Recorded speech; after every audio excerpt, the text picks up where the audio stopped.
Namaskaram. My name is Arun. I'm part of the Palakkad chapter of the International Trust for Art and Cultural Heritage, or INTACH as it's called. Welcome to Koottamkoodal, the Koottamkoodal session with Manmadhan Ullattil, or Maddy as he'd like to be called. Before I continue, a few requests. We have muted audios and videos of all the participants. To ensure that the screen doesn't get too cluttered. You can watch and hear the event. Please don't unmute your audio and video. The second request is that this is the first time we're doing something of this sort. We are not terribly technology savvy. In case there is a small issue, we hope there is no issue, but in case an issue pops up, please be indulgent. You can use the chat window and send a text message to INTACH Palakkad and we'll try to solve it for you.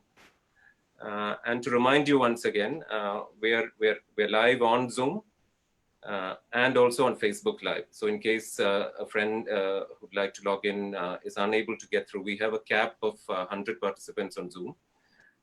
So if somebody's not able to get in, they can on our page, facebook.com/INTACH Palakkad.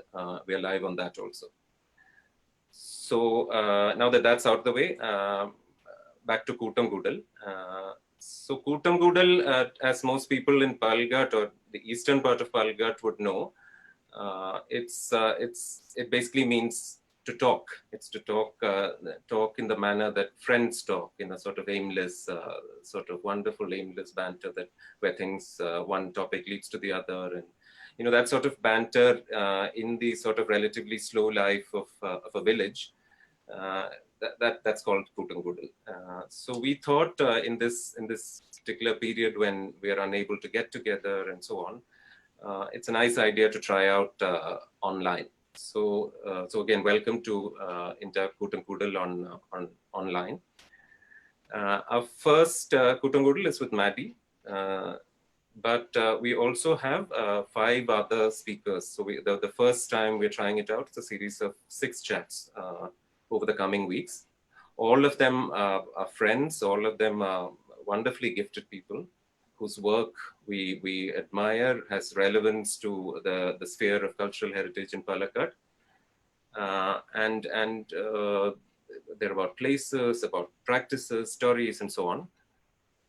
So that's the series, and you will see these events as we announce them on our social media handle. So back to Maddy. Now, Maddy is a history blogger, and I think it'll be surprising if anybody listening to this doesn't know Maddy. We chose to start this with Maddy because Maddy does something which very few other people do with history. Which is that he makes history accessible. So how does history, what is the history that most of us ordinary folks, what is the kind of history that we deal with normally? It usually falls in 2 extremes. They're very extreme, far from each other. So on one end of history are the legends and the laws and the myths that we all grew up with, that we're very fond of. But often they're not necessarily pinned down to facts or evidence. Sometimes the fact that they're not factual or there is no fact to sort of take away from their charm is indeed what makes them interesting. On the other end, you have academic histories in India, and academic histories generally tend to be very dense and heavy and impenetrable. And those are not histories that people like me, it's very difficult to sort of engage with that sort of history. Now, in this sort of duality, Maddy does something, he sort of occupies a very, very nice middle space, a very happy middle space. So he basically takes on, very often, I've been following his blog for a decade and a half. And usually his starting point is a legend or a well-known event or a personality. And sometimes there is a pre-post where he actually tells the world that I'm going to look into this and in some time look forward to a piece on it, which is supported by research and evidence and so on. So then, so he basically invests time and diligence and rigor, and brings alive those stories, and makes them sort of evidence based and facts based and so on.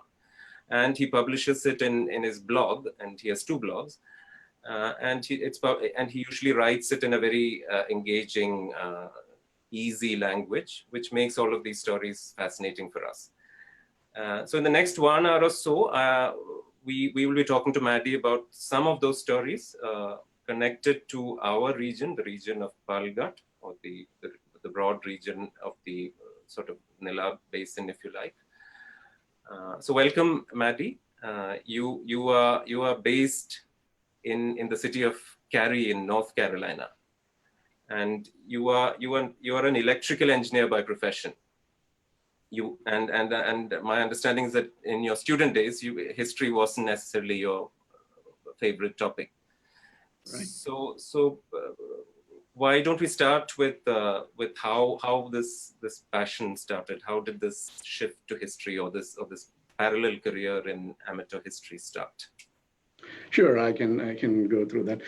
First and foremost, thank you so much, Arun. Thank you for the invite, and taking me virtually to Palakkad to meet you all, and all so many other people who have dialed in from various parts, I guess, in Kerala, maybe India, I don't know, probably other places as well. So anyway, thank you all for joining us.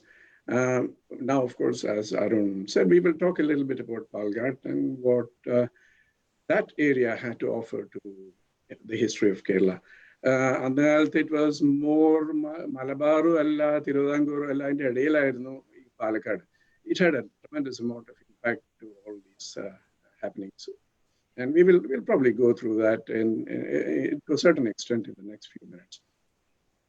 First of all, and secondly, I should also say, Arun, you're doing a great job in INTACH, trying to make sure that our heritage is somehow retained, for the future.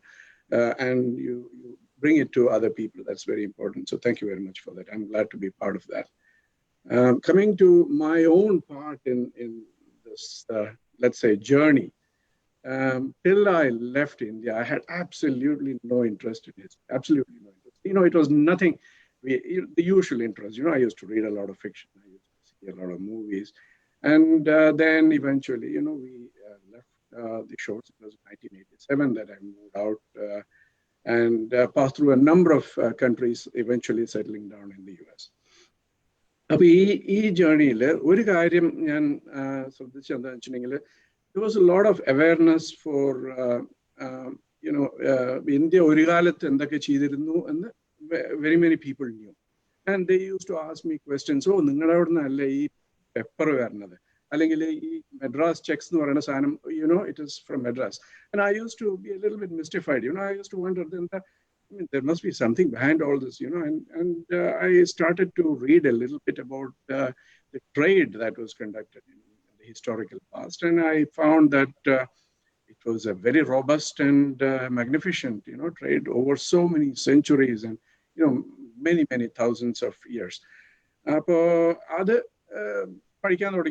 found that there was one character who was mentioned often in all this history, which happened to be the Zamarin of Calicut. And that immediately caught my attention. I'm, kind of half Palakkad, half Kozhikode. Palakkad aanu Tharavadu naadu ennokke parayanengilum Kozhikode aanu padichu valanathu. Ende wife Kozhikode nanu njan. അപ്പോൾ കോഴിക്കോടായിട്ട് ഒരുപാട് connections ഉണ്ടായിരുന്നു. ഈ സാമുദ്രിക connection വന്നപ്പോൾ it actually caught my attention because my great grandfather was a Zamarin of Calicut.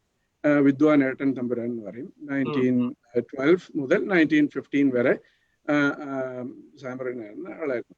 അപ്പോൾ ഒരു personal interest കൂടി വന്നു. ഈ Zamarins, they have been involved in this activity. They have been promoting, sponsoring trade. So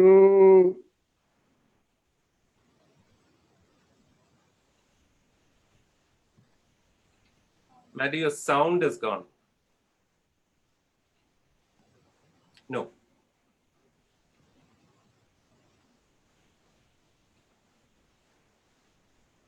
Can you hear us?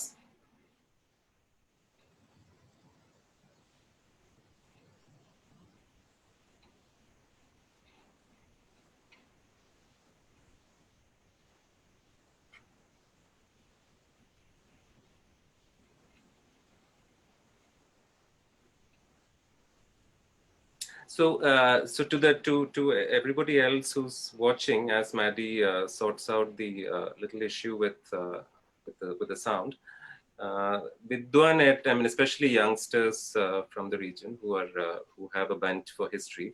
The gentleman that Maddy mentioned is a fascinating personality.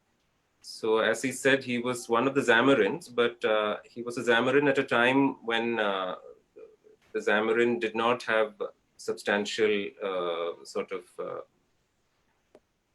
administrative functions. It was a sort of titular role.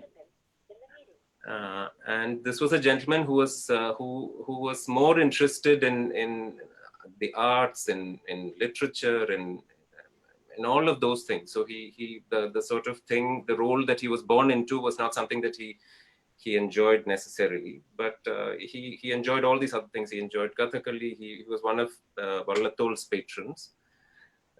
So he was interested in philosophy, in music. I believe he was a competent musician himself. So it's a very fascinating personality. And generally, that's my understanding is that is more the exception than the norm in that world. So I'm kind of not surprised that I mean coming. Are we back on? Yeah, back, Maddy. Yeah. Okay, yeah. I was the... talking about how Vidwan Etandambaran was this very remarkable, almost Renaissance man who was interested in, I mean, it's not a Renaissance, he was a man interested in all the sort of right-brained sort of aspects. He was into music, into literature, into philosophy. But then he was born into a role which was in administration and, and being the head of a ruling. It was not something that he really appreciated, but well, he continued with it. So let me continue, and now that I've got back online. Once I knew that there was a connection, I sort of started to study a little bit more about the history of the Zamarins. What was the reason why they were important, and how did they have an influence in the passage of history in Malabar? As you know, he started in Calicut, and then the Zamarins, started to annex more and more land, more and more terrains. Palakkad connected. Now, Palakkad connected, it became even more interesting because I was also, very aware of the regions and some of the activities that happened there. And Ammavan, he was actually very much interested in history, though of course I didn't use any of his resources. He had so many books in the home library. Later on I realized the value of many of those nice books. Nevertheless, Palakkad subjectuകൾ അങ്ങനെ വായിക്കാൻ തുടങ്ങി, and once I started to read all this, I thought, okay, let me try to put some of that down in writing. If I think a subject ഞാൻ പഠിക്കുകയാണെങ്കിൽ, I try to make a small article about it and set it in a slightly different fashion. The paper it can be made in a very formal fashion with a lot of references and things like that. പക്ഷെ അത് വേണ്ടാന്ന് വെച്ചു ഞാൻ sort of narrated it more like a story, made it easier to understand. And initially, I found that the interest was very much from people who were outside the country or who basically did not speak, who did not read Malayalam. And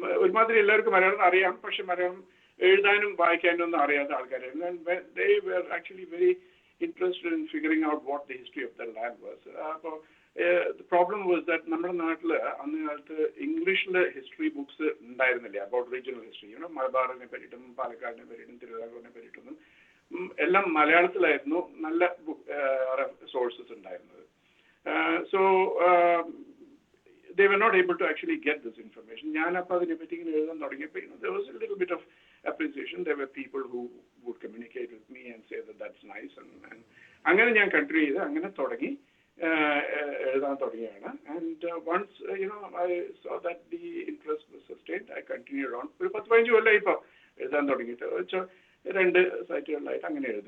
This is how I basically got into this activity of writing about history. And as Arun said, regional activity, regional stories matrala. I also cover personalities who come along the way, some people who have had an influence in not only the ancient history but also medieval history.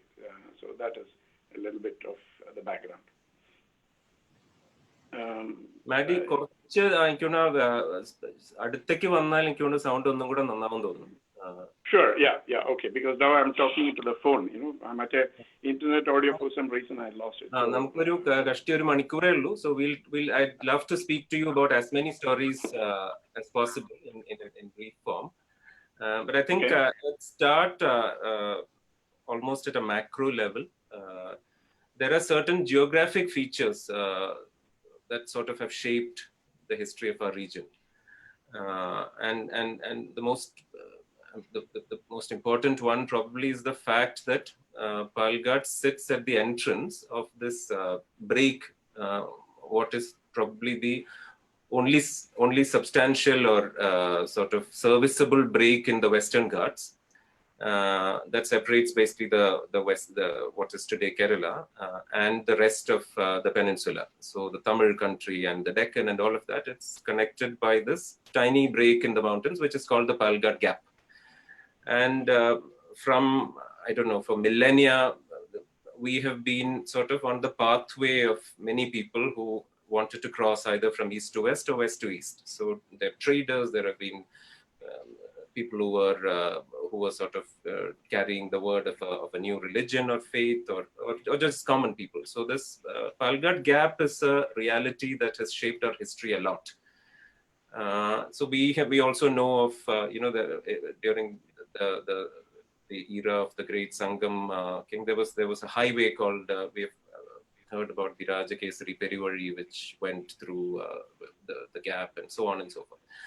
So I recall a very interesting episode in your blog about a small town or a town that is currently very small, but which was not always very small.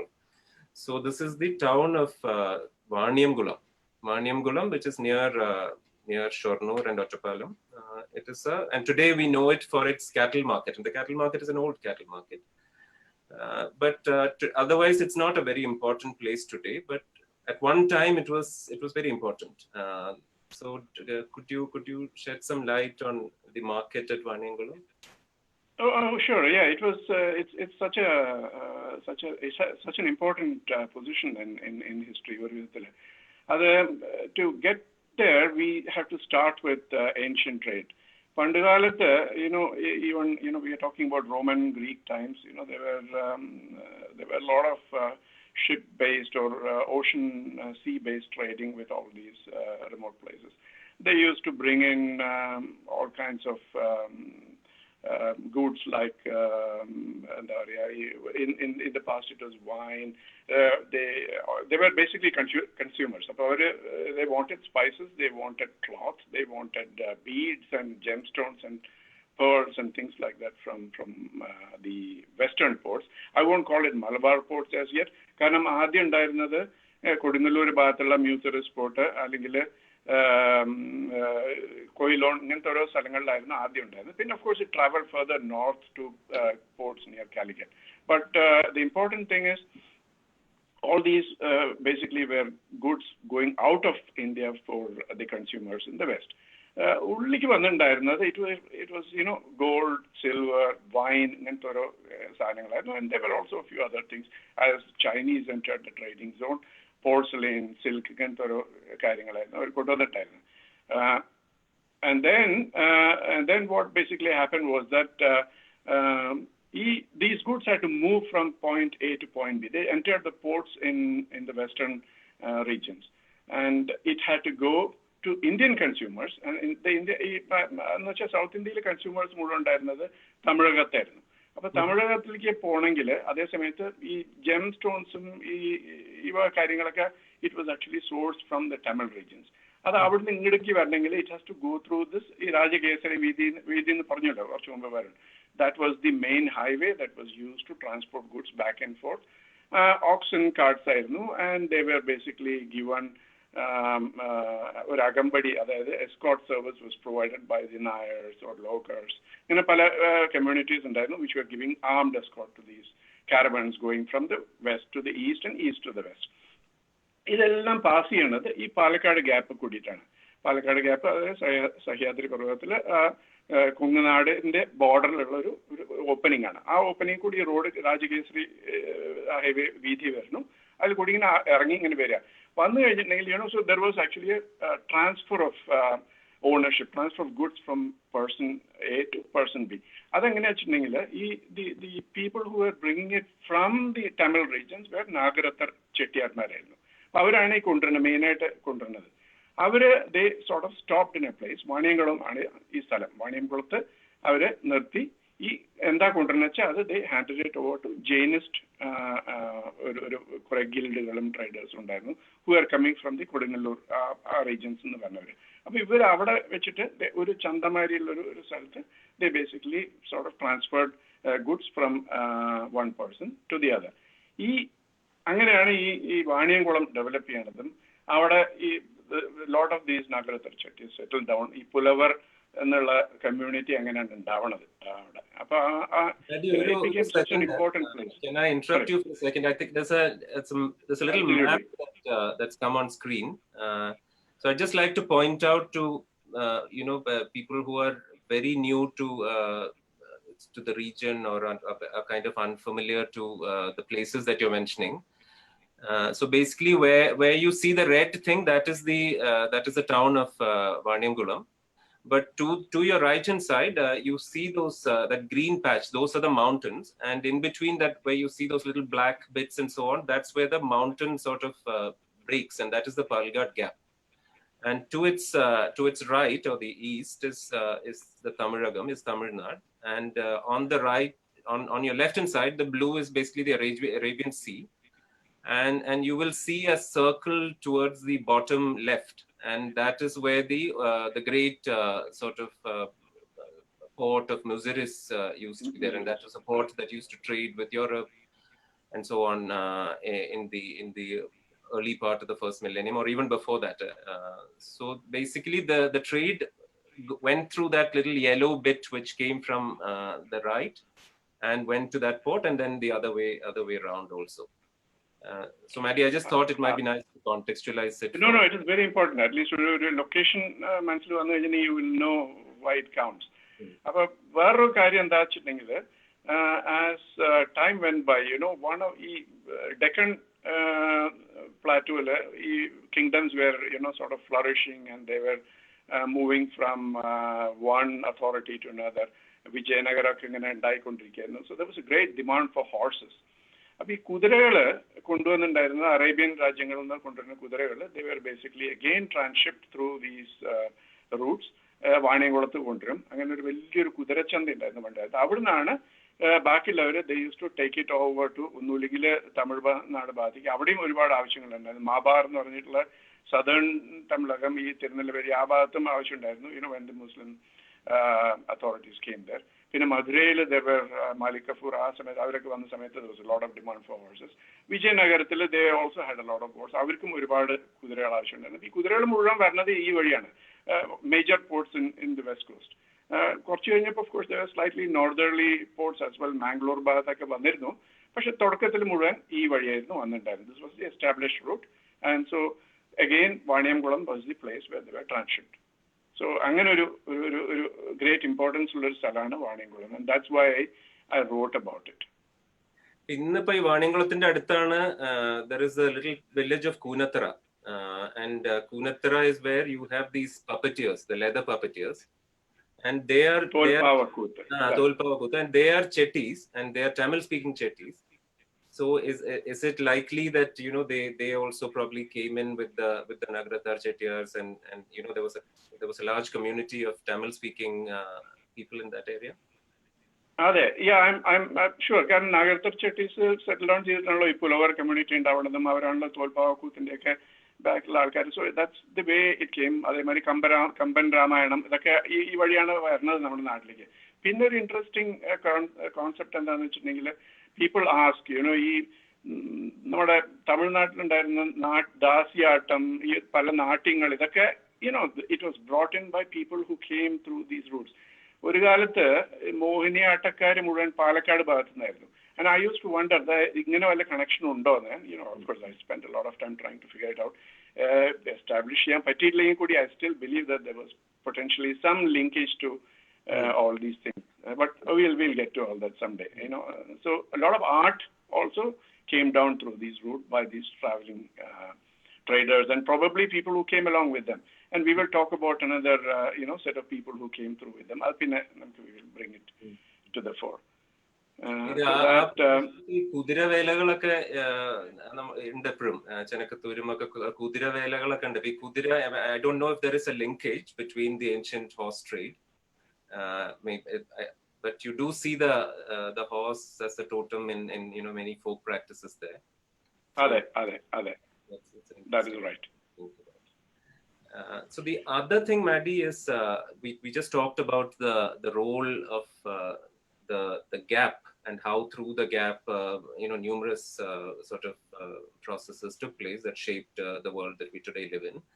But there are a couple of other things that also are sort of defining as far as our region goes. Are one, the river. Bharatapuzha presence. Bharatapuzha almost runs horizontally across the district, the modern day district, and starts from the Anamalays and meets the sea at Ponnani. And that sort of defines our history and our culture. And the other thing is the fact that we are a grain growing region, that essentially we are, even today, after all the decline that we have gone through in our agrarian sort of fortunes, it is still a predominantly rice growing sort of region. And that had a very special significance at a time when it was not a cash economy, it was a grain economy. And like if you pay, a king had to pay soldiers, you paid in grain. So everything was the trade took place on a basis of grain. And so it is understandable how important it is for a king to secure his grain supplies. So these are two things that I've always felt are very important as far. So anybody who's a king you would want to have a region like Palakkad sort of somehow corralled, so that your grain supplies are sort of secured. Now, there is one captivating saga which everyone knows about, and I'm sure you can't do full justice to it, but the one story which kind of connects both these things, the need for a king to secure Palakkad's grain, and also the sort of the sort of territorial aspect defined by the river, is the saga of the Mamangam, where there was an increasingly confident and sort of expansionist Zamorin in the north of the river. To the south, you have the old Perumbadappa kingdom, which later became the Cochin kingdom. And I don't know if many people know, but the Cochin kingdom's origins are in a place called Vanneri near Ponnani. In fact, Perumbadappa, the former name of the kingdom itself, is a place in that part of the country. So, and then of course there's a third power, which is the Vallunad kings, who are allied to the Cochin kings. So these sort of tensions between these three powers, that sort of set off a saga that lasted many centuries. So could we just very quickly talk about that saga? Because it's very important, interesting, because it's also it's one of those historical stories that finds a lot of echoes in popular culture. So films are made about it, and so there's a lot of interest amongst even non-history people in what all of that was about. Oh yeah, it's a very fascinating subject. I've also not really completed my studies. For sure, it is most of it is pretty well known. ഒരുമാതിരി എല്ലാ ഹിസ്റ്റോറിയൻസിനും അതിനെപ്പറ്റി എഴുതിയിട്ടുണ്ട് in different and varying magnitudes. എങ്ങനെ അതെല്ലാം തുടങ്ങിയെന്ന് വെച്ചിട്ടുണ്ടെങ്കിൽ, it all started with the division of the lands by ഈ chairman Perumal ആസ്പിറൻസിനെ വിളിച്ച് അതിങ്ങനെ കേരളം ഡിവൈഡ് ചെയ്ത് കൊടുക്കുകയാണല്ലോ ചെയ്തത്. And eventually he finds there is nothing left for the Ernaad people, who eventually became the Zamorins. അപ്പോൾ ഒരു ചുള്ളിക്കാട് കോഴിക്കോട് ഭാഗത്തുള്ളത് കൊടുക്കണു, എന്നിട്ട് പറയണു നിങ്ങൾക്ക് ബാക്കിയുള്ളത് I just like to point that out. This is again, I don't think everybody knows that the Calicut Zamarins actually have their origins in Ernad. അതെ, മലപ്പുറം ഭാഗത്ത് ഏറനാട്ടിൽ നിന്നാണ്, കൊണ്ടോട്ടി ഭാഗത്തു നിന്നാണ്. സോ എനിവേ അപ്പോൾ അത് that of course was a remote place, and he Chullikkad കിട്ടി കഴിഞ്ഞപ്പോൾ അത് ഡെവലപ്പ് ചെയ്യാനുള്ളത് വന്നു. പിന്നെ അത് കഴിഞ്ഞ് പോളനാട് ക്യാപ്ചർ ചെയ്ത്, പൊള്ളാതിരി ക്യാപ്ചർ ചെയ്ത്, all around Calicut he occupies it. അത് കഴിഞ്ഞിട്ടാണ് ഈ പൊന്നാനി ഭാഗത്തേക്ക് വരുന്നത്. It all has a reason. As the wars increased, as the number of soldiers in his retinue increased, the need to pay them, the need to feed them became more and more important. Annaltaka, the rice that was going to the northern portions of Malabar, adu muvan kappalukalil marikkarmarum, the traders used to bring it from the other parts of India, from the eastern ports, Orissa, Tamil, avadnakku ee boatil kondrechiya. But there was a limited amount of rice in those places. അപ്പോൾ ഈ rice growing lands കിട്ടിക്കഴിഞ്ഞാലേ ഈ sustain ചെയ്യാൻ പറ്റുള്ളൂ, ഈ all these conquest and expansionist policies. And that was the reason why he basically came down and started first to annex Ponnani. പൊന്നാനിയിലായിരുന്നല്ലോ, you mentioned, നമ്മുടെ പെരുമടുപ്പ് സ്വരൂപത്തിന്റെ seat അവിടെയായിരുന്നു. And they basically വണ്ണേരിയിലായിരുന്നു. And in one of the initial wars he was successful. പെരുമ്പടപ്പിനെ അവിടുന്ന് വിട്ടു പോകേണ്ടി വന്നു. And they basically അവിടുന്ന് പോയിട്ട് മഹാദേവപുരത്തിൽ പോയി settle down ചെയ്യണം, വിച്ച് ഇസ് നിയർ കൊടുങ്ങല്ലൂർ. അവിടെ പോയി സെറ്റിൽ ഡൗൺ ചെയ്യണം. അങ്ങനെ that portion was in his hands. അത് വന്നു കഴിഞ്ഞപ്പോൾ പിന്നെ കൺസോളിഡേഷൻ ആയിരുന്നു പരിപാടി കുറച്ച് കാലത്ത് തന്നെ. And during that period there was one event which gained a lot of let's call it attention in his അതായത് മാമാങ്കം എന്ന് പറഞ്ഞിട്ട് ഒരു വലിയൊരു ഇവന്റ് ഉണ്ടായിരുന്നു, once in 12 years. ഇതെന്താന്ന് വെച്ചിട്ടുണ്ടെങ്കിൽ പണ്ട് അതിനും മുമ്പ് ഉണ്ടായിരുന്നു എന്നാണ് ആൾക്കാർ പറയണത്. ബേസിക്കലി ദർ വാസ് ബുദ്ധിസ്റ്റ് ഒരു ഫെസ്റ്റിവൽ, തേവർ ഉത്സവം എന്ന് പറഞ്ഞിട്ടൊരു തിരുനാവായിയിൽ പണ്ട് കാലത്തൊരു ഉത്സവം ഉണ്ടായിരുന്നു അത്ര. അതാണ് പിന്നീട് മാമാങ്കം ആയതെന്ന് ആൾക്കാർ പറയുന്നുണ്ട്. But let's take it as a massive trade fair. ഈ ട്രേഡ് ഫെയർ ആര് കണ്ടക്ട് ചെയ്യണോ അവർക്കാണ് വലിയ രക്ഷാധിപതി എന്നുള്ള പൊസിഷൻ കൊടുത്തിട്ടുണ്ടായിരുന്നത്, which is basically overlordship of all the other chieftains of various principalities in Malabar and Cochin. അങ്ങനെ ഒരു കോൺസെപ്റ്റ് ഉണ്ടായിരുന്നു.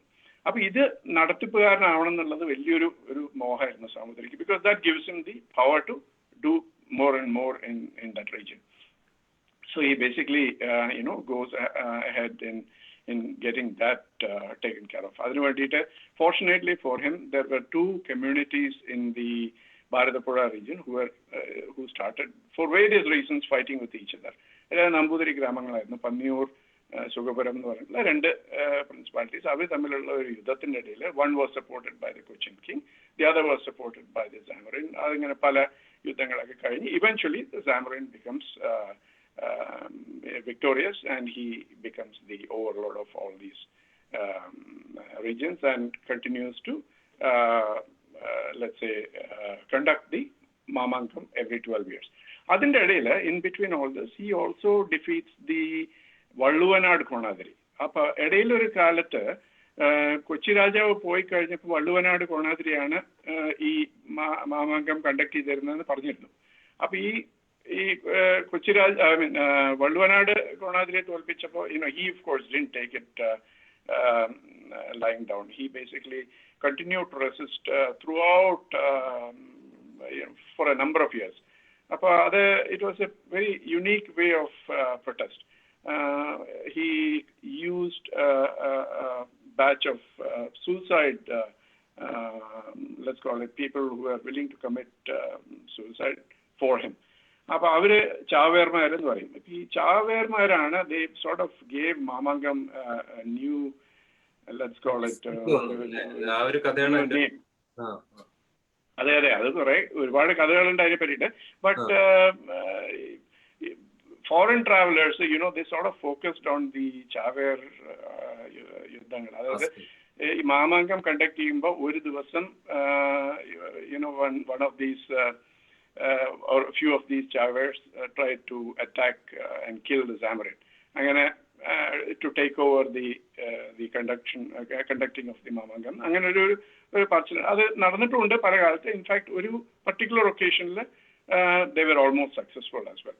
So, these stories you see in mainstream today, in movies and in stories and all that. A lot of people cover this in their novels as well. Very interesting, of course. People who came in from the West, it was a huge thing for them. I mean, somebody willing to just go and, offer themselves for a cause without any care. It was a very unique thing for them. And so they wrote a lot about it. Barbosim, Lawal, Okedi. And it got a lot of publicity, and it became very popular. Angane ee Chavermarde involvement in this became ഒരുപാട് പാട്ടുകളും ഉണ്ടായിരുന്നു ട്ടോ അതിനെ പറ്റിയിട്ട് because oral tradition ആണല്ലോ നമ്മുടെ history. So this was carried through with a number of songs and പാട്ടുകൾ. So ഇതൊക്കെയാണ് anyway all this resulted in this annual trade fair, this mega trade fair which was conducted by the Zamorin's, but it was all related to conquest of territory, control of regions, and eventually annexation of rice-growing the territories in that region, all on either sides of the Nila Bharatapura river. Appropriate സ്ഥലങ്ങളിലെ control കിട്ടാനുള്ള കാര്യങ്ങളായിരുന്നു മുഴുവൻ. And that continued on. Yeah. Sorry? And that continued to the regions beyond that as well. So in your researches, ഇതിനൊരു സമാനമായിട്ടൊരു കാര്യം ലോക ചരിത്രത്തിൽ വേറെ എവിടെയെങ്കിലും ഉണ്ട്? നമ്മൾ ഈ ജപ്പാനിലേക്ക് ഈ ബുഷീഡോ കൾച്ചർ എന്നൊക്കെ ഉള്ളതൊക്കെ നമ്മൾ വായിച്ചിട്ടുണ്ട്. 400 കൊല്ലം there were these people who were sort of they were willing to throw their life for a cause which was very abstract. It was some notion of honor that had to be regained, but then it went on for a very long time. It was for at least 4 centuries. It went on. എന്നാണ് നമ്മൾ at least ഈ പറഞ്ഞ കുറെ ബർബോസയുടെ ഒക്കെ റെക്കോർഡ്സിന് മുന്നേ ഉള്ള period നമുക്കത് തുടർച്ചയായിട്ട് നടന്നിട്ടുണ്ടോ എന്ന് എവിഡൻസ് ഇല്ല. At least the cultural memory is that it continued. ഇത് വേറെ എവിടെയെങ്കിലും അതിനും ഒരു interesting connection ഉണ്ട്, though I don't want to bring it up here. There was actually, if you look at martial arts in China and Japan and all that, there is somehow a connection to somebody, Bodhidharma ennu oru character in the history. I don't think we need to talk about it. But I guess you can connect it if you wanted it to. I have an obscure connection and I wrote about it once upon a time. എന്തിനത്രയും കാലം ഇവര് ഈ ഒരു 400 കൊല്ലം ഇങ്ങനെ ഒരു ഓണറിന് വേണ്ടി ഇത് തെറ്റായിട്ട് ഇത് ഓണർ തിരിച്ചു പിടിക്കുക എന്നുള്ളതിൽ അതിനൊരു സമാനമായിട്ടൊരു കഥ എനിക്ക് വേറെ ഞാൻ കേട്ടിട്ടില്ല വേറെ എവിടെയും ഉള്ളതായിട്ട്. I mean, if it is true, it seems quite remarkable. It does, at least in India, we haven't heard of such a story. You are right. It's called Kudipaga. Particular concept. It went on for a number of years. In fact, many 100 years. And it continued through. Was it a spectacle to make the whole trade fair popular? I'm not very sure, but I guess they're on the side of. You can't kill people for a spectacle. I mean, today it happens, but back in the day, I don't think that was the case. But it's very intriguing. No, there is a parallel. Gladiators in Rome, it was for the spectacle. പക്ഷെ 400 കൊല്ലം ഒരു ഇതുണ്ടായിട്ടില്ലല്ലോ. They were mercenaries also. There was much to be won. That was a little different. അതുപോലത്തെ ലോകത്ത് എല്ലാവിടെയും ഉണ്ട്. പക്ഷെ 400 വർഷം കുടുംബങ്ങളിൽ നിന്ന് ഇങ്ങനെ പോവാന്നുള്ളതൊക്കെ. So Maddy, you're right. Maddy, and you also have written about another Mamankam. മറ്റൊരു മാമാങ്കം നമുക്ക് അറിയാത്തൊരു മാമാങ്കം, ഒരു ചെറിയ അത് ആയിട്ടല്ല താങ്കൾ എഴുതിയിട്ടുള്ളത്, ഒരു ലെജൻഡ് ആയിട്ടാണ് താങ്കൾ എഴുതിയിട്ടുള്ളത്.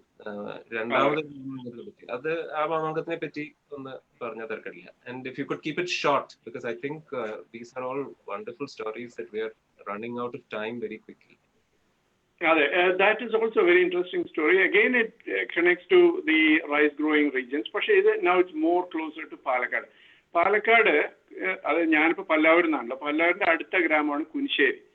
അപ്പോൾ Palakkad അച്ഛന്മാരായിരുന്നു, they were one of the ruling clans in Palakkad. There were other rulers as well. അവരുടെ region, അവരുടെ ഒരു region ആയിരുന്നു ഈ Kunissery. Kunissery was once upon a time gifted as a dowry when one of his daughters had connection with the Cochin royal family.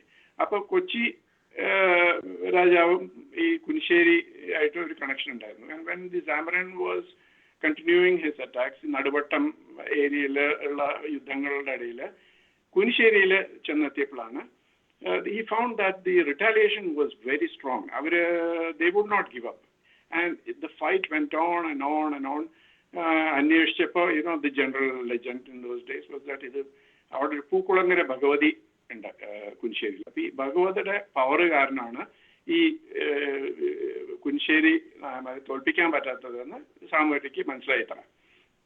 And of course he had to think a lot. He decided to pray to the goddess and all that. Eventually he was successful. പക്ഷേ as the legend goes, the Pookulangara Bhagavati Sambuddha eduthu parayunnathu, look, you have killed a lot of men folk. You basically have to make sure that the women folk in Kuncheri are not left alone. They should not be widowed. So അങ്ങനെയാണ് ഒരു 500 പേരെ, almost about 500 people were transplanted in Kunisheri. അതായത് മലബാർ ഭാഗത്തു നിന്നുള്ള ഒരു 500 പേരെ അവിടെ transplant ചെയ്ത് അങ്ങനെ ഒരു കാര്യം ഉണ്ടായി അവിടെ. ബട്ട് വേറെ there's another train of thought which is that ഈ 500 പേര് വന്ന് they were not really from Calicut but വള്ളുവനാടിൽ നിന്ന് വന്ന ആൾക്കാരാണെന്നും പറയുന്നുണ്ട്. So anyway, ഇങ്ങനെ ഒരു കാര്യം നടന്നു. And every and this of course resulted in all these people coming there. അപ്പോൾ വള്ളുവനാട് നിന്നാണെങ്കിലും കോഴിക്കോട് നിന്നാണെങ്കിലും they apparently missed the Mamankam. ഇത് നടക്കുമ്പോൾ പോകാൻ പറ്റില്ല. അന്ന് കാലത്തൊക്കെ അത്ര എളുപ്പമല്ലല്ലോ ഒരു സ്ഥലത്ത് നിന്ന് വേറെ സ്ഥലത്തേക്ക് പോകാൻ. അപ്പോൾ എളുപ്പത്തിൽ പോകാൻ പറ്റില്ല. ഞങ്ങൾക്ക് ഇതുമാതിരി എന്തെങ്കിലും ഒന്ന് നടത്തി തരണമെന്ന് സാമൂതിരിയുടെ അടുത്ത് ഇവർ പറയണം. And then he basically authorises a parallel Mamankam in Kunissery. അതിനാണ് കുനിശ്ശേരി കുമ്മാട്ടി അല്ലെങ്കിൽ കുനിശ്ശേരി മാമാങ്കം എന്ന് പറയുന്നത്. And it has a lot of pomp, festive occasion ആണ്. ഒരു ചെറിയ തോതിൽ അത് നടക്കണം അവിടെ. It's very popular. അതാണ് ഇതിന്റെ ബാക്ക്ഗ്രൗണ്ട് ഈ Kunissery മാമാങ്കത്തിന്റെ. So interestingly, now in the last decade or so, there are many small groups in Tirunavaya who have taken the lead and they've been trying to revive the mamangam itself, and they conduct some sort of a mamangam there. And whereas in Kunisheri, the Kunisheri Kummati takes place in the way that festivals take place in our world. So now, today, if you compare the two, the Kunisheri Kummati is infinitely grander and there's much more money, there's much more energy compared to the original Mamangam, which is the festival of the land, which is Kerala's great festival. So it's an interesting reversal of roles. That today this is a much bigger event. ഇതില് ഈ കണ്യാറ് എന്നുള്ളത് ഈ പ്രദേശത്തൊക്കെ ഉള്ള അങ്ങനത്തെ കുമ്മാട്ടികൾക്കൊക്കെ കുമ്മാട്ടിയോട് ചേർന്ന് തന്നെ കണ്യാറ് കളി എന്നുള്ള ഒരു ആക്ടിവിറ്റി ഉണ്ട്. കണ്യാറ് കളിയിൽ അപ്പൊ നമ്മൾ പലപ്പോഴും കാണുമ്പോ തന്നെ എവിഡന്റ് ആവുന്നതും പലരും പറഞ്ഞിട്ടുള്ളതുമായിട്ടുള്ള സംഗതി ഇതിന്റെ ചുവടുകൾ, the steps involved, many of the moves, they sort of clearly reveal some kind of links to the martial traditions of our region with Kalari and so on. I mean, if you just see the moves and you know that these are people, one, they seem well trained and their bodies are supple, but also very directly the steps seem like they have links to Kalari. So why is that? I mean, how does this performance art form and martial art form, how do they link? It probably connects with all these. They were originally soldiers, as you can imagine. So they must have had a series of... No, but this is not unique to Kunisheri. You see it in Kanyargali, across Eastern Palakkad, you see this phenomenon. Other continuing feuds, you see, there was a level of preparedness required for all these communities. And perhaps it's actually a commemoration of what was being done on a weekly basis. Training to be ready for the next attack from somewhere because there was a feeling that the people on the other side of the mountains were eyeing the rich areas. Feeling. So a level of preparedness was actually created with all these. But that's what I think. So they were just as much as they were farmers. They were also soldiery. They had like a twin career. That is right, yes. Okay. So the other incident, again, the same region, that I realized that I'm dominating my part of Palghat. I'm from Eastern Palghat, as you know. I'm from a village which neighbors your village. So I'm kind of talking too much about our village, our part of Palghat, the eastern part, but still I can't help doing that. So the other story that the fascinating story is the story of a war which took place across the border. We are a border region, and there's this festival, and I think it's the only festival that commemorates a war in Kerala. So this is the Konganpada of Chittoor. And it is unlike many other. It is the legend that underpins the festival is historic. There is historic evidence, and some of the rituals that the festival sort of is part of the festival even today. They're based on historic incidents, or at least to a certain extent. So could we talk about the Kongambada?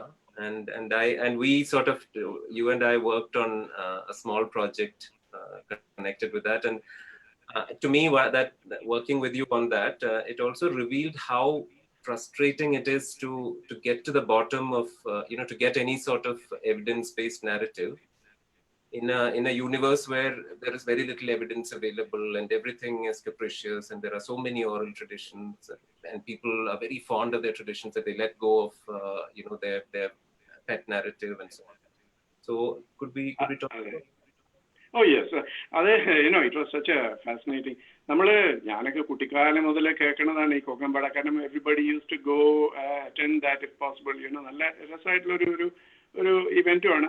അപ്പോൾ അതെന്താന്ന് അറിയാനൊരു ആകാംക്ഷ ഉണ്ടായിരുന്നു. And I sort of started to read about it. Again, it starts with a legend. പക്ഷേ multiple versions ഉണ്ട്. And then when I started reading more and more, I found that the time scale was going so far from one to the other. ചിലര് പറഞ്ഞു അത് 7th century നടന്നാണ്. Then there was a feeling that it is closer to the 18th century. So അങ്ങനെ തുടങ്ങിയതാണ് ഈ പഠനം. But to sum it quickly up in a short narrative, എന്താ ഉണ്ടായതെന്ന് വെച്ചിട്ടുണ്ടെങ്കിൽ, and before that, a little interesting thing is, നമ്മളിപ്പോ കേരളത്തിൽ generally തമിഴന്മാരെ പാണ്ടി എന്നാണ് വിളിക്കുക. പാണ്ടി അതായത് ഇറ്റ്സ് കണക്റ്റഡ് ടു പാണ്ഡ്യൻസ്. വേറെ നമ്മൾ പാലക്കാടുകാര് പാണ്ടി എന്ന് പറയില്ല. പാലക്കാടുകാര് അവർ കൊങ്ങന്മാരെന്നാണ് പറയുക. അപ്പൊ അതായത് പീപ്പിൾ ഫ്രം ദ കൊങ്ങുനാട്, അത് the land adjacent to the hills on the other side is the കൊങ്ങുനാട്.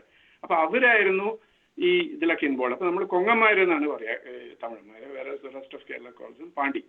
Anyway, ഈ കൊങ്ങ, so it is intimately connected to the Kongan king on the other side of the hill. രണ്ട് versions ഉണ്ട് ഇതില്. One is that, ഈ കൊങ്ങ് രാജാവ്, he was very much interested in finding an opportunity to attack and annex the fertile regions on the other side of the hill. അങ്ങനെ ഒരു concept ഉണ്ട്. രണ്ടാമത്തത്, which is the more accepted one, is apparently a group of traders, അവരുടെ there are various goods which are traded from the Kongu side. Usually മുളക്, coriander, ഇങ്ങനത്തെ സാധനങ്ങളാണ് അവർ കൊണ്ടുവരിക. അപ്പൊ അവരിതെല്ലാം കൂടിയായിട്ട് വേദന്താവളം വഴി പെരുവമ്പ് ചന്തയിൽ വിൽക്കാൻ വേണ്ടിയിട്ട് ഇങ്ങനെ ഒരു കാരവൺ വന്നു അത്ര. And they never return. അപ്പൊ ഇത് എന്താണെന്ന് ഇങ്ങനെ അന്വേഷിച്ചപ്പോൾ the two diverging versions came out. One was that they were attacked by the people of Chittoor, and അവിടെയുള്ള 4 ദേശങ്ങളാണ്. ആ 4 ദേശത്തെ വില്ലേജേഴ്സ് അവരെ അറ്റാക്ക് ചെയ്ത് അവരുടെ സാധനങ്ങൾ മുഴുവൻ എടുത്തു. And they were murdered in cold blood. അങ്ങനെ ഒരു വേർഷൻ. രണ്ടാമത്തെ വേർഷൻ അതല്ല ഉണ്ടായത്, അവിടുത്തെ പുഴ അന്നൊരു ഭയങ്കര മഴ ഉണ്ടായിട്ട് it rose and all these people were washed away. അത് ചിറ്റൂരുകാരുടെ വേർഷൻ was that. അപ്പോൾ anyway, what happened was that the Konga Raja, he basically used that as an opportunity to declare war against the principality of Chittoor.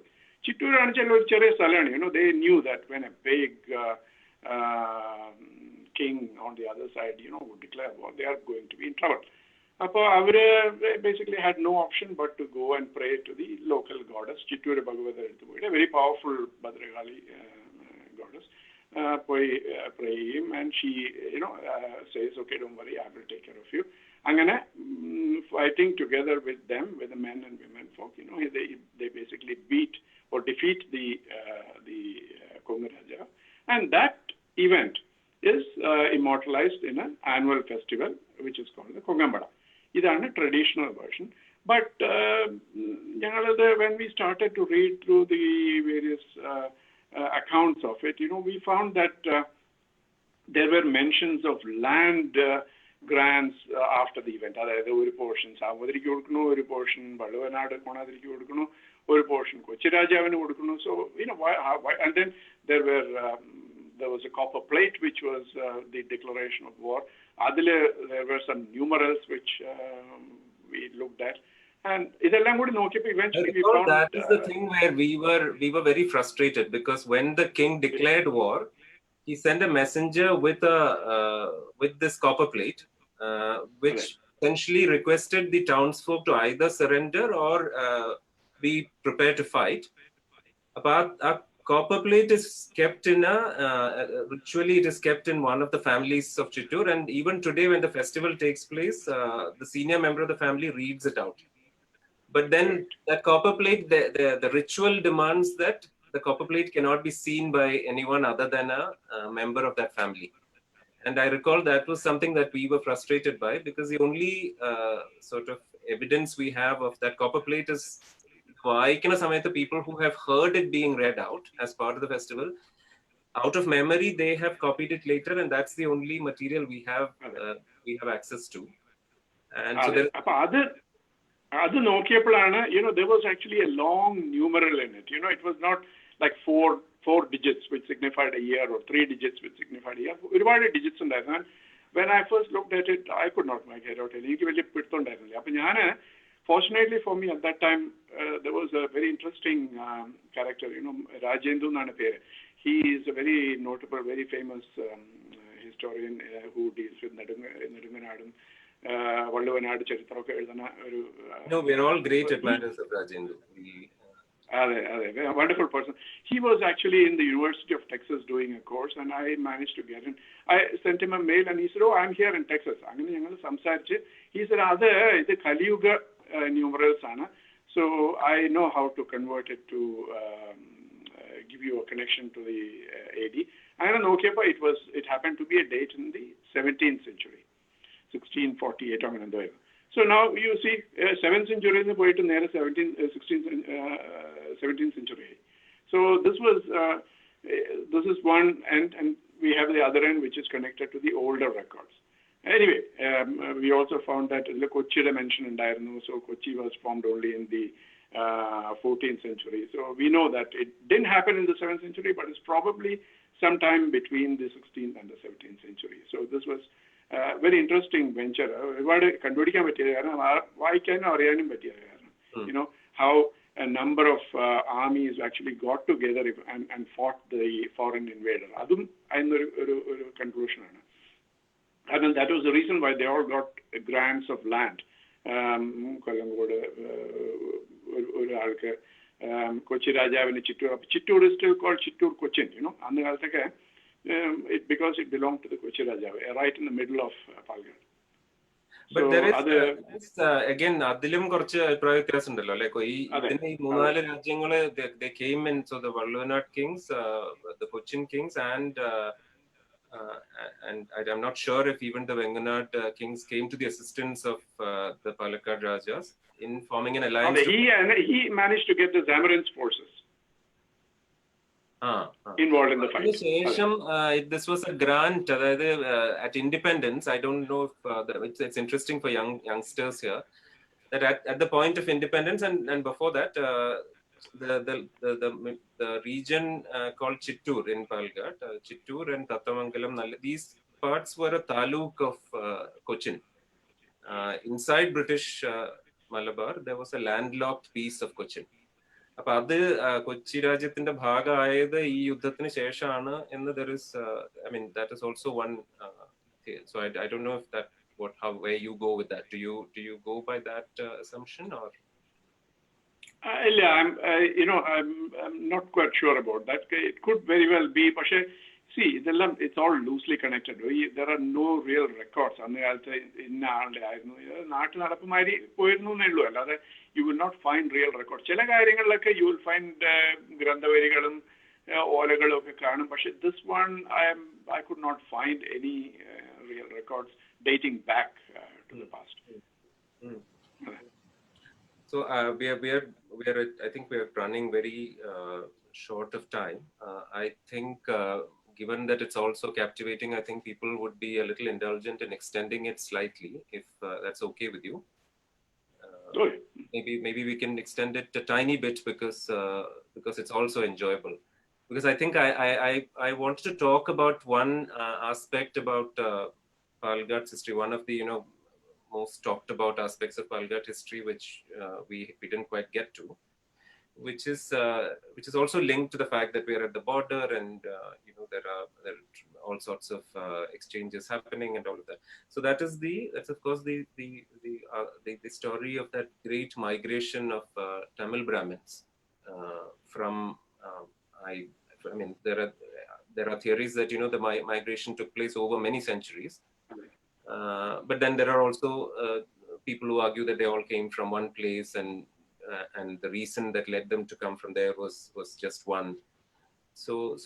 But the fact is that today we have these 100+ agraharams in Palghad, and there is a community, although it's a dwindling community. They're a very visible presence of Palghad, and they're a part of our identity. And so I think if you could just talk about True. Yeah, I know that's actually a very, very interesting topic, and it was actually a very quite difficult to get to the facts when I first started on it.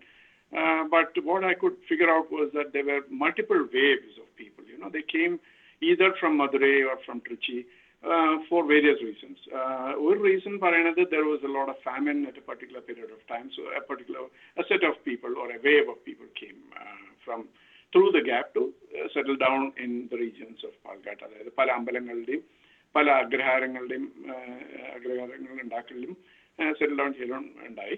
But the other reason was Malik Kafur's attack on Madurai was one of the triggers. What of course happened was that a large number of these Tamil Brahmins moved to various villages and regions in Palghad. The primary concentration is around Kalpati. ഒലോക്കോടിന്റെ അടുത്തായിട്ടുള്ള അവിടെയാണ് ഒരുപാട് പേരുണ്ടായിരുന്നത്. And they also got a nice grant of land from the king. ഈ picture you can actually see a small inscription. അത് അവിടെ ഒരു കല്ലുമ്മൽ ഉണ്ടായിരുന്ന inscription ആണ്. കൽപ്പാത്തി അമ്പലം ശിവ അമ്പലത്തിന്റെ സൈഡിലുള്ള ഒരു ഇൻസ്ക്രിപ്ഷൻ ആണ്, which actually കാണാൻ ഇത്തിരി ബുദ്ധിമുട്ടാക്കാൻ അവർ പരമാവധി ശ്രമിച്ചിട്ടുണ്ട്, but it's still there.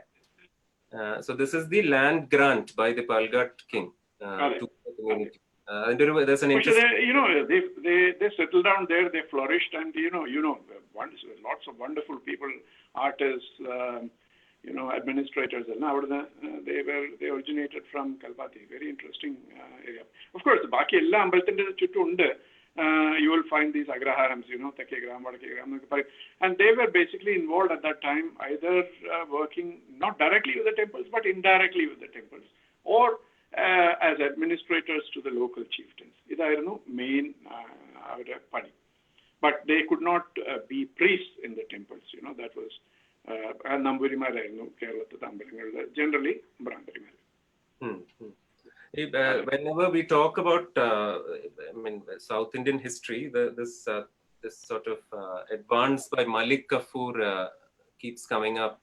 It's a name that we hear, and of course it's a very loaded incident, and we don't at this point want to get into all of that. But just to set context, there were these two Pandya princes in Madurai. The king had two sons, or at least two sons. And there was the heir apparent who was the older son, and then there was a younger son by I think a second wife or a mistress, and unexpectedly the king chose to sort of give the succession to the second son, and this set in motion a very bloody civil war, and it was all ugly. And then I think one side, and I think eventually the younger sons was he sort of usurped the throne. I mean, the older son took the throne back, if I recall right, and then the younger son's side took the help of the Sultanate, and I think the Delhi Sultan sent Malik Kafur in aid of this prince, and that set in motion a very ugly period in sort of South Indian history. About strife, and there was so much social strife that I think the Brahmins then felt that it was not safe to live there, so they moved on.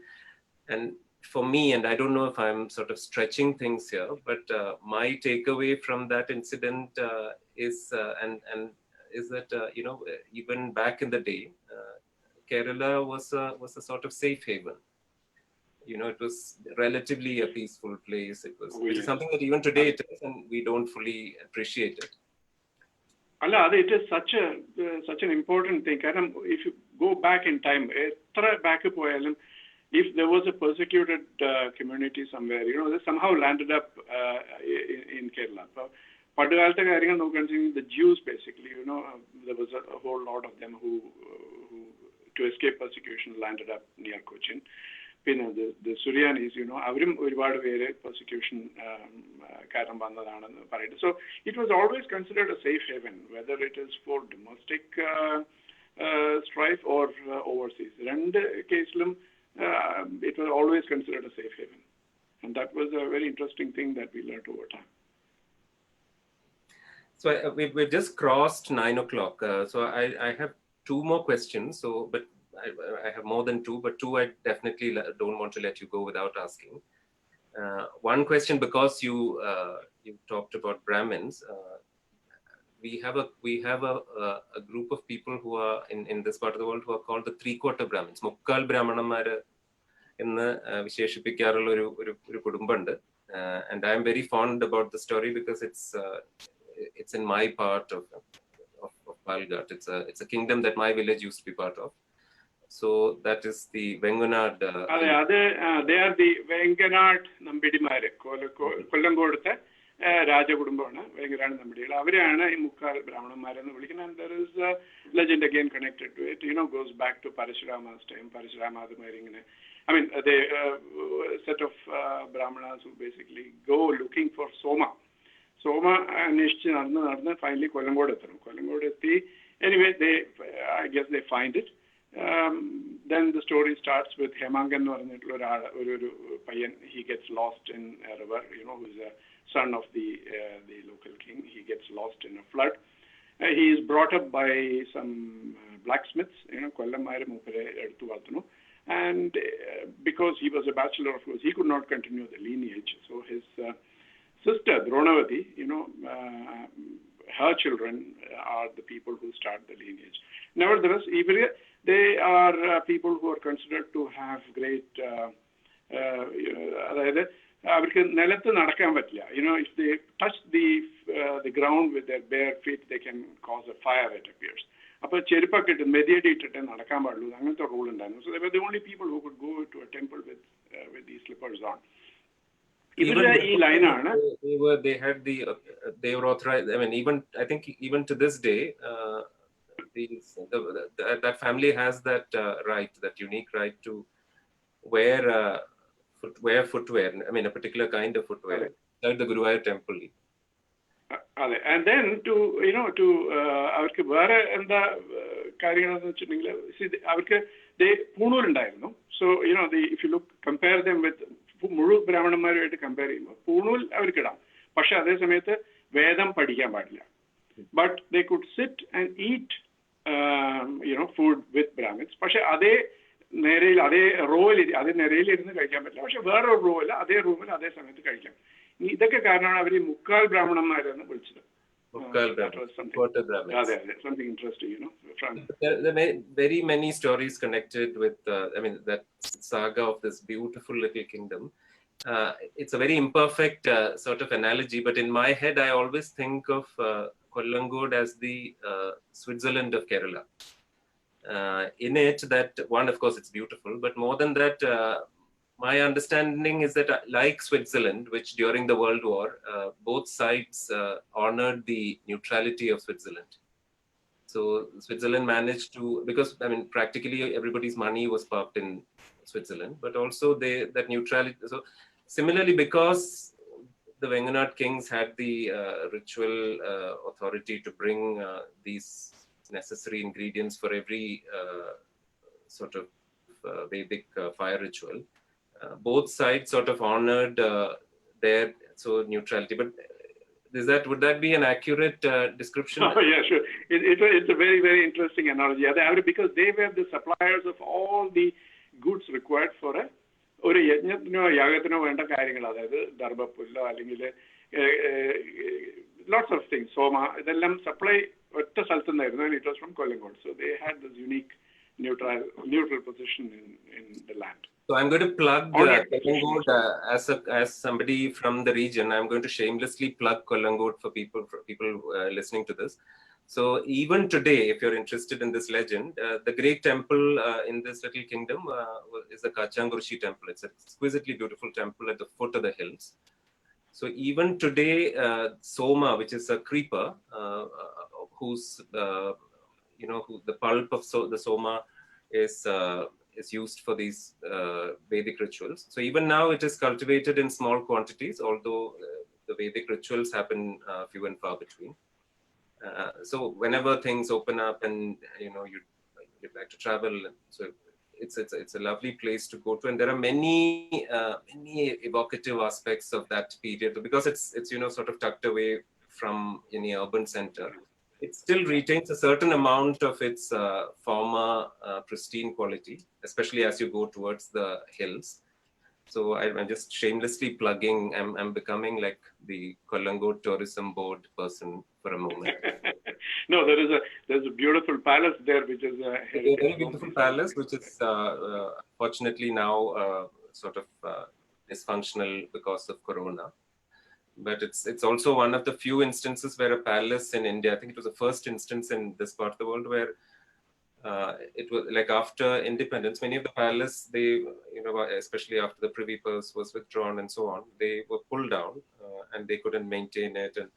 But in Kerala, I think this was the first instance where a future could be found for a palace, and a partnership was struck with the private entrepreneur who respected, some of the mandates of the family. And so that's also a great story for our region where, there are many old houses where they're looking for a future and they're not sure how to take it forward. So the palace found a new life, and and by all accounts, it's a good life.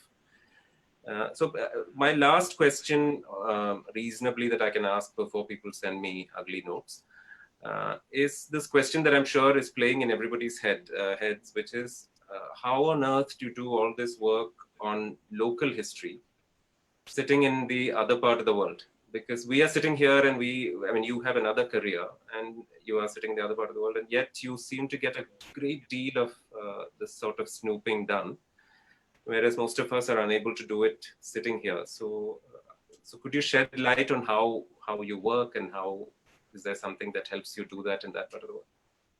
Yes, of course.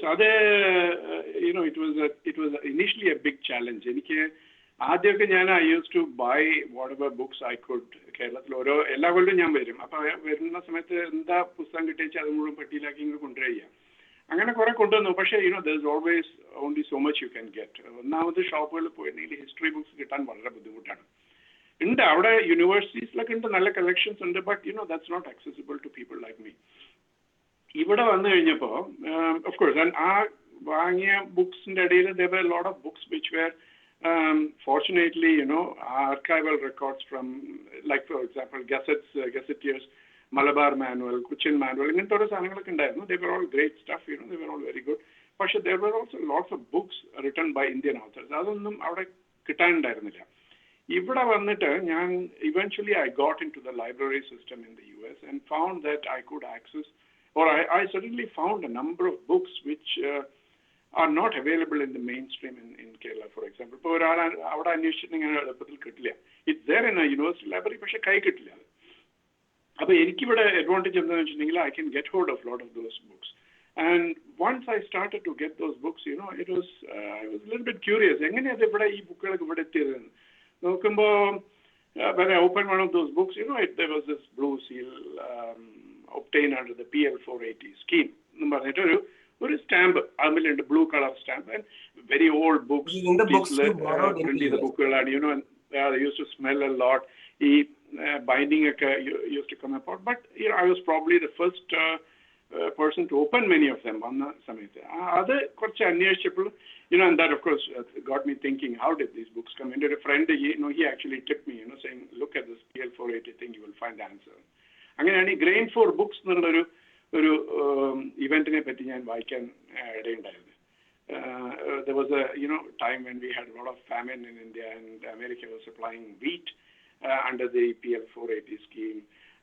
As the story goes, finally India was repaying them, and eventually that amount became an astronomically high $2.5 billion, $2.2 billion.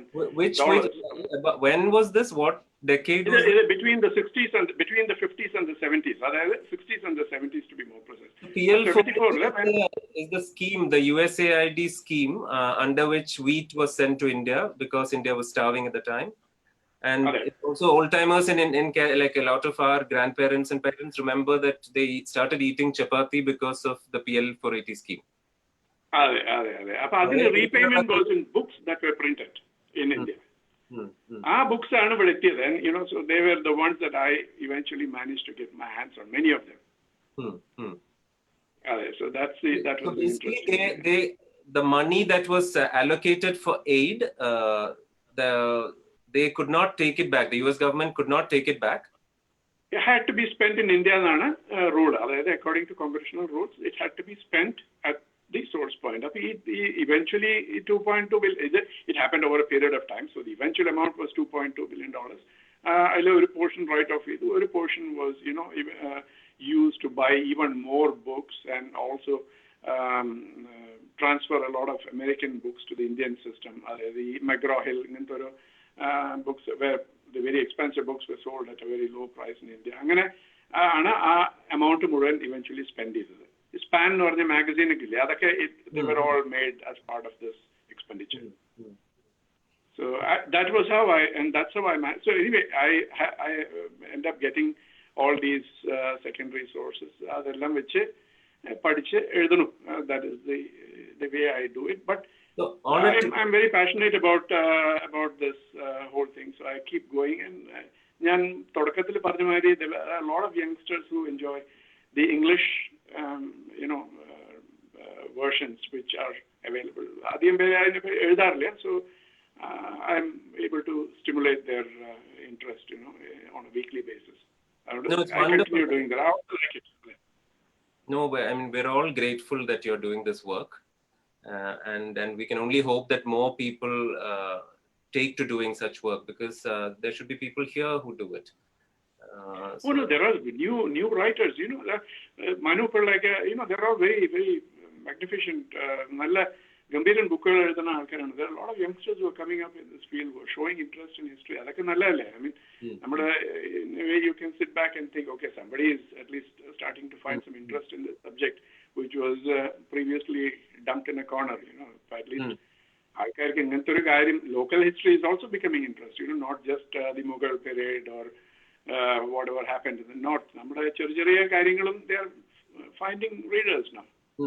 And also now, because of online media, there are many ways in which you can self-publish, you can digitally publish. So hopefully very soon we'll see more histories of Pallavur and Pallashena, and you know, like books that are not just based on legends. I hope so, yes. Which are based on the rigor of proper historic study, but also present. Manu Pullada example is great because it's not only a very credible history, but it's also it's such a page turner.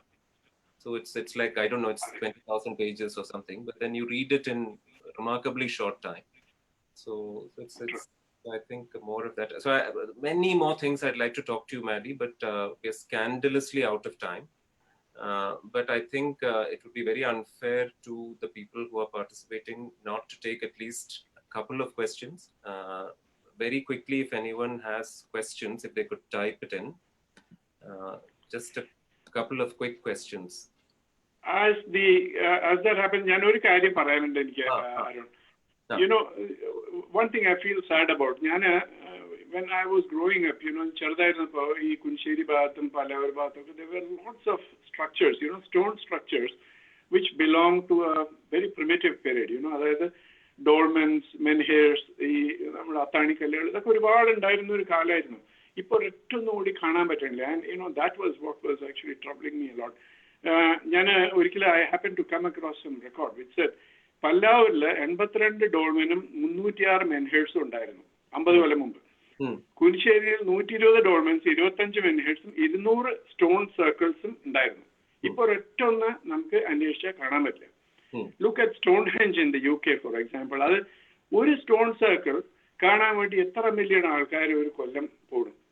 നമുക്ക് ഈ 100 കണക്കിന് ഉണ്ടായിട്ടും കൂടി you know nobody had any interest until or even to mention about it. ഒരു സങ്കടമുണ്ട്. I just want to mention that. Because it's very true, because a lot of things, the reason we try to spend our time in this area is also because a lot of things are changing in a mindless fashion. And very often when you go and talk to the custodians in a village or the owner about preservation, they just don't know enough about why something should be preserved in the face of a rather tough job of preserving it. It's very tough to preserve many things, and so unless you give them a reason to preserve it, it's hard. And that reason you are providing. So your work or the work of the sort that you are doing basically gives them the reason to assign value to something, and then it builds a case to preserve. And that's why you know, I feel work of the sort that you do is important, and there should be more people doing it. So you know, very quickly, I'm there's just a couple of questions. I'm going to pick them up at random. So there's Archana Vinod who said, if time permits, could you ask him about the Kavalappara royal family, the ruling family of Kavalappara? I'm also interested because it's on my paternal side. I'm from that part, so I'd like to hear about that. Kavalappara is intimately connected to Vaniyamkulam. പറഞ്ഞല്ലോ നമ്മൾ അവരുടെ ഒരു വിധത്തില് they had some interest in Vaniyamkulam, and they were actually very much involved ഒരു കാലത്ത് in the conduct and upkeep of all that. അങ്ങനെ ഒരു ഇതുണ്ടായിരുന്നു. I had written about them as well. So അർച്ചനയുടെ അടുത്ത് പറയുക, I can you know give them a link to read that in more detail. But it was a very, very important and well-to-do family of that time. Involved in very well landed family, and they had lots of say in matters concerning that region. There is a detailed article that I have written about. So Archana, the thing you should do is to log into Maddy's blog, Historic Alleys. I recall 2 or 3 pieces on the Kavalappara family. And the sort of wildly sort of shifting fortunes of that family. So Archana, please do that. Another question from Niranjan this time. Does Maddy intend to write a book on these topics? I would love to hear the answer to that.